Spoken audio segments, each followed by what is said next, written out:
मालवणी कांदा खोबऱ्याचं वाटप बनवण्यासाठी आता आपण घेतलं आहे एक सुक्या नारळाचं खोबरं, त्याच्यानंतर थोडीशी कोथिंबीर, 1.5 कांदा, त्याच्यानंतर घेतलं आहे थोडीशी जायपत्री, चक्री फूल, दालचिनी, 10-15 लवंग, त्याच्यानंतर घेतले 10-15 मिरी, नंतर 2-1 छोटे चमचे धणे, जायफळाचा छोटासा तुकडा, लसूणीच्या 2-4 पाकळ्या आणि छोटासा आल्याचा तुकडा.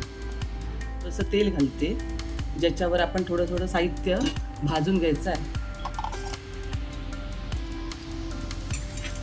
पहिल्यांदा आपण भाजण्याचं जे साहित्य घेतलंय ते सगळं भाजून घेऊया.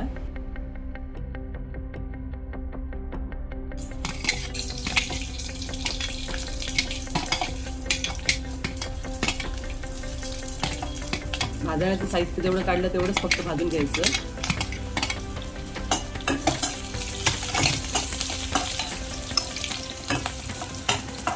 मंद गॅसवर जरा भाजायचं, कारण ते जास्त भाजलं आणि करपलं तर ते कडू लागू शकतं वाटतं.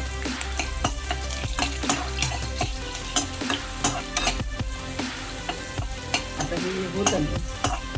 आता हे साहित्य भाजून होत आलं कसं समजायचं, तर हे साधारण लवंग आहेत ना ती अशी फुलणार.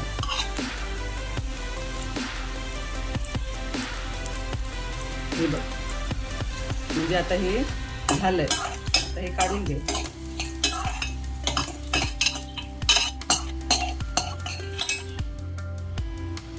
आता आपण चिरून घेतला थोडासा कांदा आहे तो भाजून घेऊया.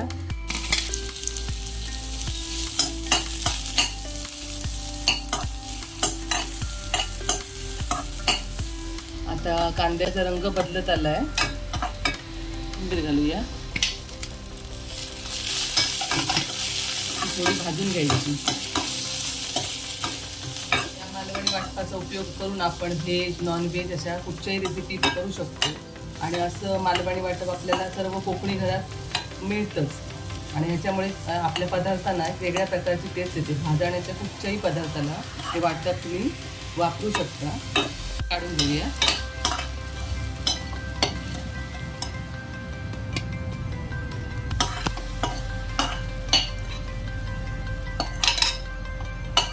खोबरं घालून घेऊ.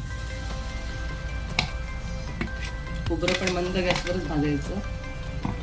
साधारण तपकिरी रंग ब्राऊन कलर आला की बंद करायचं.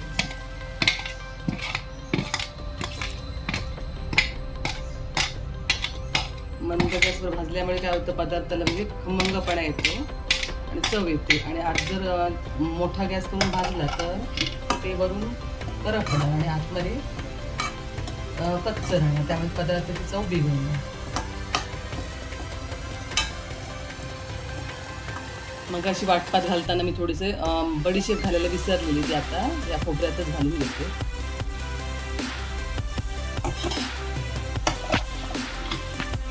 हे आता होत आलंय. रंग खोबऱ्याचा बदलला झाला, तपकिरी झालाय. आता आपण हे काढून घेऊ. साधारण हे खोबरं भाजण्यासाठी 7 ते 8 मिनिटाचा वेळ लागला.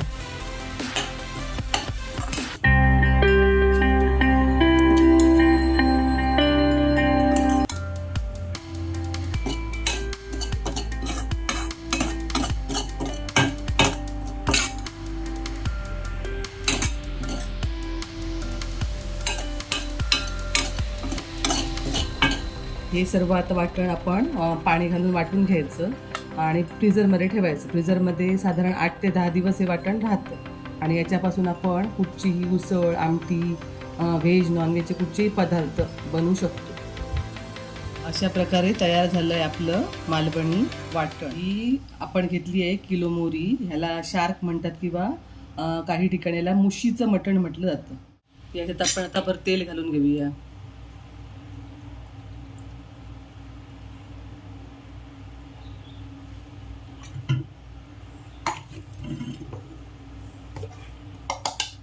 पेस्ट बनवली होती ती थोडी घालून घेऊया आणि तेलावर परतून घेऊया.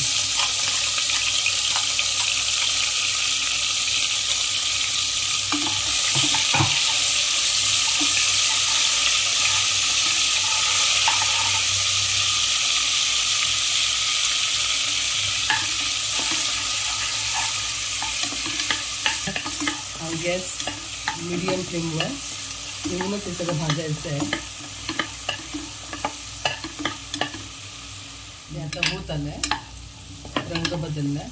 आता आपण त्याच्यावर थोडासा मालवणी मसाला घालून घेऊया. गरज असेल तर घाला, आवडत असेल तर, अन्यथा हिरवी काश्मीरी मिरची पूड घातली तरी चालेल. मी थोडासाच घातलाय. त्याच्यावर आता थोडीशी काश्मीरी मिरची पूड,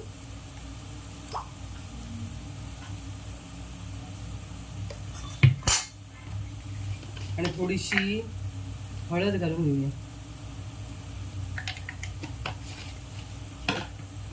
आता हे सारखं चांगलं ढवळून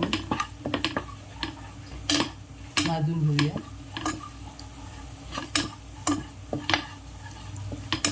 मसाल्याचा कच्चेपणा जाईपर्यंत परतून घ्यायचा आणि त्याच्यावर मग मोहरी टाकायची. साधारण 1 किलो मोहरी आहे ही.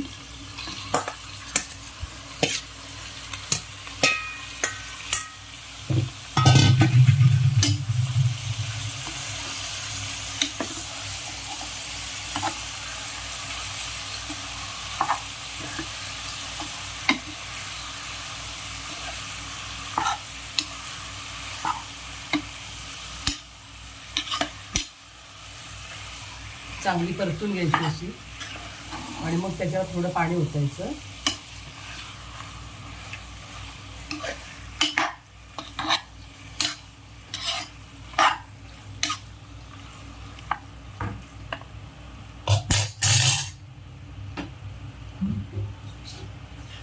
साधारण ग्लासभर पाणी लागेल.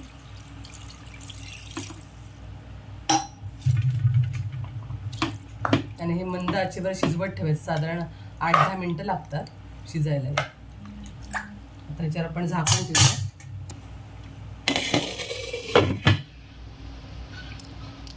आता मी झाकण उघडते आणि आता मोहरी चांगल्या प्रकारे शिजली आहे. एकदम छान अशी नरम मस्त झाली आहे. बघा, आता फक्त वाटप लावायचं आहे. वाटप तुमच्या चवीनुसार लावा, आवडीनुसार. कारण आमच्याकडे खोबरं थोडं कमी खातात, त्यामुळे मी एका नारळाचं वाटप केलं होतं ना मगाशी, त्यातलं थोडंच लावणार. तुम्ही जास्त आवडत असेल तर एका नारळाचं खोबरं लावलं तरी चालेल. मोहरीत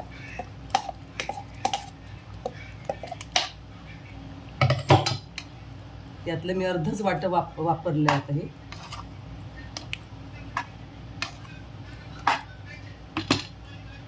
आता उकळी आली की झालं. ह्या मोहरीसाठी जास्त वेळ शिजवण्याची गरज लागत नाही, जास्त शिजवण्याची. इतर मटण कसं आपण खूप वेळ शिजवतो, पण मोहरीच्या मटणाला शिजवायला जास्त वेळ लागत नाही. याला तर फक्त एक चांगलं उकळी द्यायची की तयार झालं सर्विंगसाठी.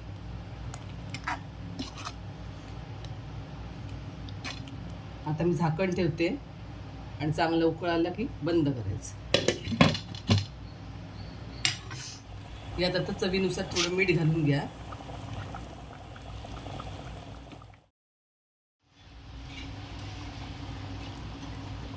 आता ही तयार झाली आहे. आता आपण गॅस बंद करून घेऊया आणि मग सर्विंग बाउलमध्ये काढून घेऊ.